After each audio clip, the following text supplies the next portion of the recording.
सम्राट भैया को बहुत बहुत शुभकामनाएं देते हैं। और एनडीए के पहले भी मुख्यमंत्री एनडीए के थे, अभी भी एनडीए के मुख्यमंत्री हैं और सभी बिहारवासी के लिए आज ऐतिहासिक दिन है।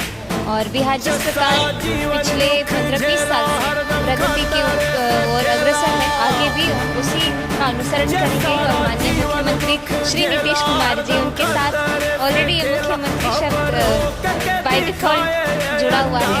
उनकी प्रतिष्ठा किसी भी पद से बड़ी है।